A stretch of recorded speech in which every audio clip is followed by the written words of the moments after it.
December 1971 ईस्वी में general यहया Khan Zulfikar Ali भुट्टे के मुल्क जूं वाॻूं संभालण लाइ घुरायो ऐं 1970 ईस्वी जी चूंडनि बाद ओभर पाकिस्तान जे विरहाङे वारो सान्यो पेश आयो ऐं बांग्लादेश हिकु आज़ाद मुल्क जी हैसियत अख्तियार कई। 20 दिसंबर 1971 ईस्वी ते भुट्टे साहब एक नए पाकिस्तान जो इक़्तिदार अची संभालियो। मुल्क ब हिस्सा थी चुको हो। ओभर बंगाल जे साने बाद मुल्क जूं हालतूं ख़राब ऐं ख़ज़ानो ख़ाली हो। भुट्टे साहब हिम्मत ऐं हौसले खां कम वरितो। मुल्क जा 93,000 फ़ौजी भारत में जंगी क़ैदी हुआ ऐं पाकिस्तान जे कुछ ज़मीन भी भारतीय कब्ज़े में हुई। अहिड़ी मायूसी वारी हालत में भुट्टे साहब क़ौम खे हौसलो ॾिनो। उन 28 जून खां 3 जुलाई 1973 ईस्वी ताईं भारत जो दौरो करे उन वक़्त जे वज़ीर आज़म भारत इंदिरा गांधी सां शिमला मुआहिदो कयो, जंहिं करे पाकिस्तान जा 93,000 जंगी क़ैदी आज़ादु थिया, जिन में पाक फ़ौज जा 252 सीनियर ऑफिसर भी हुआ। उहे सभु कंहिं बि मुक़दमे हलण खां सवाइ आज़ादु थिया ऐं भारतीय कब्ज़े में आयल कुझु इलाइक़ा बि पाकिस्तान खे वापसि थिया। हिन पाक भारत लाॻापा सफ़ारती सतह ते बहाल कराइण ऐं कश्मीर बाबति ॻाल्हियुनि ज़रिए निबेरे करण जी हद खां वधीक कोशिशि कई। 1973 ईस्वी जो आइन भुट्टे साहब पाकिस्तान खे हिकु मुतफ़िक़ा आइन ॾिनो। इहो 1973 ईस्वी जो आइन पाकिस्तान जो पहिरियों मुतफ़िक़ा इस्लामी ऐं जमहूरी आइन हो ऐं अॼु बि वफ़ाक़ ऐं यकजहती जो ज़ामिन आहे। 1971 ईस्वी में ओभर बंगाल जे अलहदगी वारे वाक़े बाद ज़ुल्फ़िकार अली भुट्टे मुल्क जो जमहूरी आइन जोड़ण लाइ मुख़्तलिफ़ नज़रिया रखंदड़ पार्टियुनि खे एतमाद में वठी हिकु मुस्तक़िल आइनी कमेटी जोड़ी। इतफ़ाक़ राय सां इस्लामी जमहूरी आइन जोड़ियो वियो, जंहिंमें सूबाई ख़ुदमुख़्तियारी लाइ पहिरियों भेरो तरीक़ाकार ॾिनो वियो। हीउ आइन बाद में क़ौमी असेंबली 10 अप्रैल 1973 ईस्वी ते मंज़ूर कयो।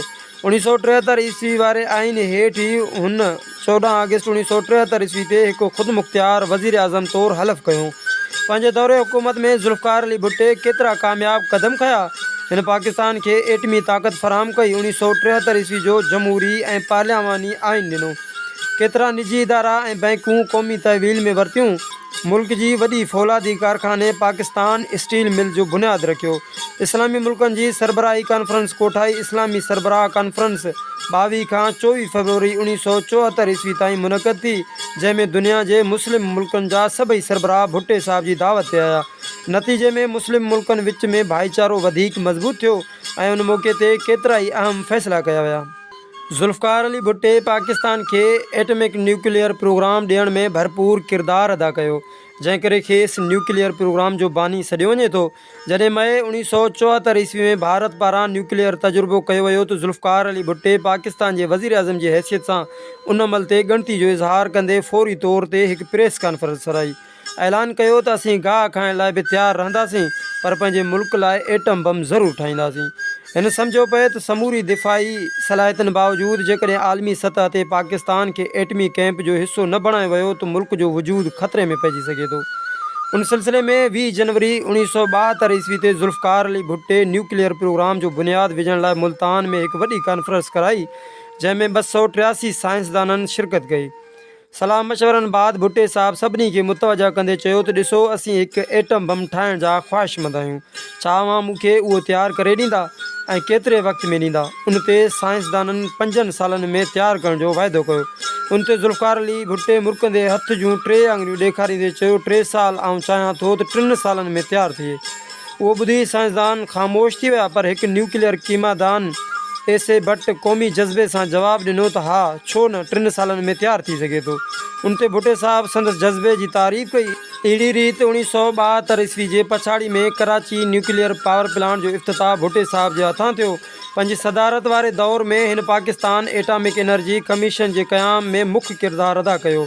अॻिते हली 1975 ईस्वी में जर्मनी मां तरबियत याफ़्ता साइंसदान डॉक्टर अब्दुल क़दीर ख़ान खे पाकिस्तान घुरायो वियो, जंहिंजी रहनुमाई में यूरेनियम ऐं ॿिए एटमी मवाद जी अफ़ज़ोदगी जे करे पाकिस्तान खे 1987 ईस्वी में न्यूक्लियर हथियारनि जी क़ाबिलियत हासिल थी।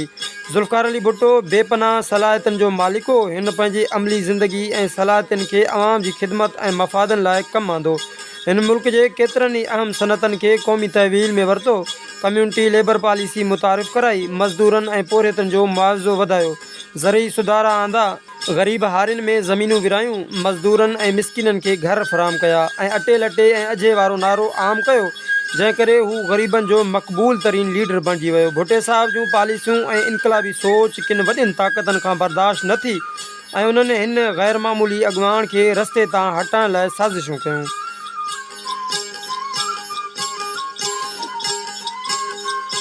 मार्च 1977 ईस्वी में पाकिस्तान में आम चूंडूं थियूं, जन दौरान पीपल्स पार्टी हुकूमत ख़िलाफ़ मुनज़्ज़म रिथाबंदी सां तहरीक हलाई वई।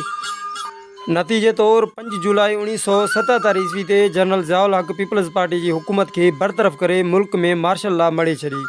सेप्टेंबर 1977 ईस्वी में नवाब मोहम्मद ख़ान जे क़त्ल जे कूड़े इल्ज़ाम हेठि भुट्टे साहब खे गिरफ़्तार कयो वियो।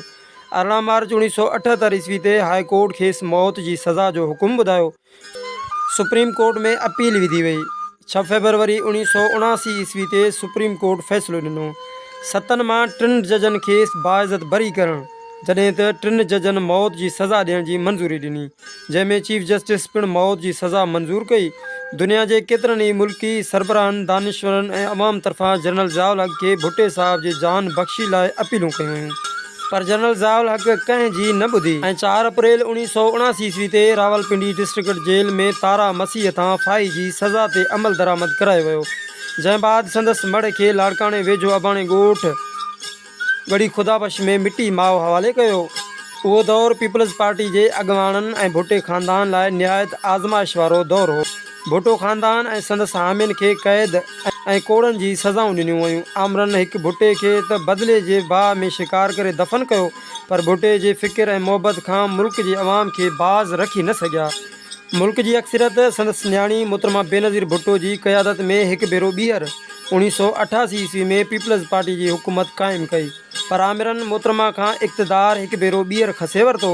हुनखे मुल्क खां ॿाहिरि जलावतन थी रहणो पियो ऐं जॾहिं पुरअज़म थी मुल्क वापसि आई ऐं जॾहिं अवाम ज़िंदा आहे भुट्टो ज़िंदा आहे जा गीत ॻाए रहियो हो, त उन्हनि ज़ालिमनि ज़ुल्फ़कार अली भुट्टे जी हिन लाडली ऐं ज़हीन न्याणी खे बि शहीद कराए छॾियो।